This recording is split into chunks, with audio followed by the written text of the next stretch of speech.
I am sitting several feet below the level of the ground and using my water bottle as a writing desk. And for music, the whine and bursting of the shells. How's that? Well, we don't mind it unless they land close, and that's not very often. Words of Herbert Leeder, September 7th, 1918, in France. My name is Cadet Light Corporal Toby from the Royal Canadian Air Cadets 340 Griffin Squadron. Approximately 2,000 Bruce County men and women enlisted in the Canadian Expeditionary Force. Only 650 did not come back home or died later from wounds sustained in the course of duty. This is the stories of brothers Herbert and Iden Leeder. Herbert and Iden Leeder were born in Saugus Township and helped their parents work on the family farm. They were two of at least 125 soldiers from Bruce County drafted to the war under the Military Service Act. The act became law on August 29, 1917, and required men between the ages of 20 and 45 to join the military. This was called the draft and conscription. Men whose farms needed them to plant and harvest crop could apply for an exemption from mandatory military service. Although it was not always given, Herbert Leeder had to make the tough decision of answering call of duty or applying for an exemption. His family were devoted church members, aversion to the war. Herbert found himself torn between the sense of civic responsibility and his religious beliefs. He eventually enlisted in London, Ontario on January 8, 1918, and would soon join the 1st Boat Battalion. He first trained in London, and early March he was in England, stationed at Bramshot Camp, later at Whitley Camp for training. In a letter dated May 3, 1918, to his parents, expressed his internal struggles. I did not really want to come, but thought that one of us would have to. But I was wrong, and you don't know how sorry I am for it.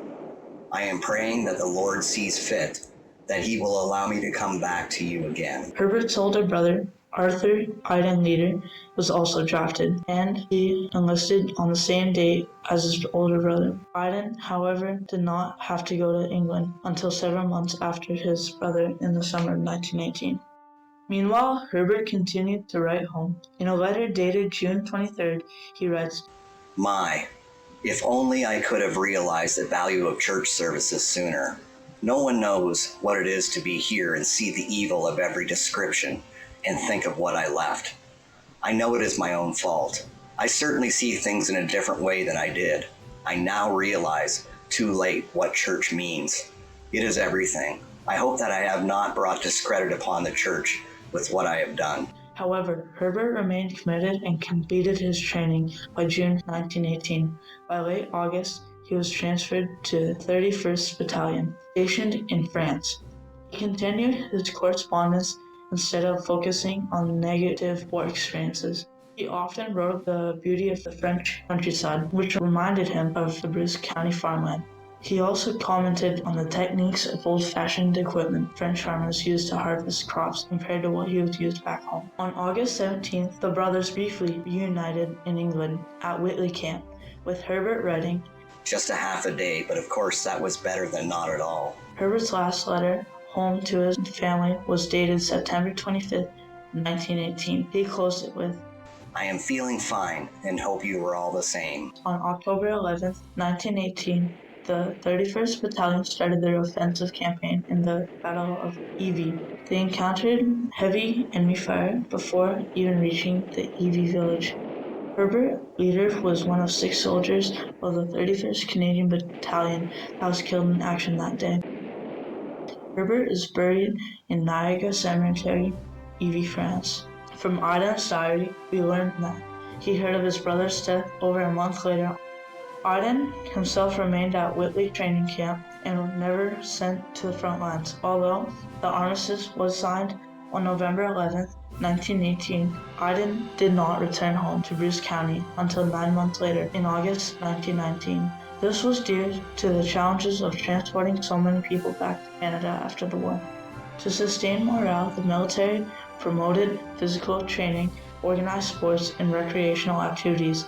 It also expanded Khaki College, established in 1917 to offer educational courses to the convalescing and idle troops.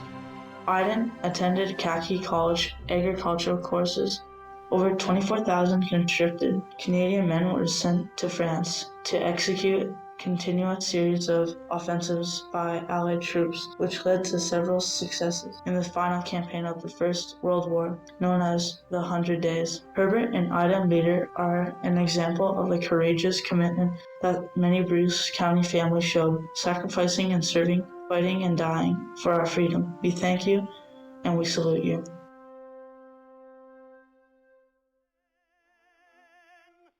Let no tears add to their hardship as the soldiers pass.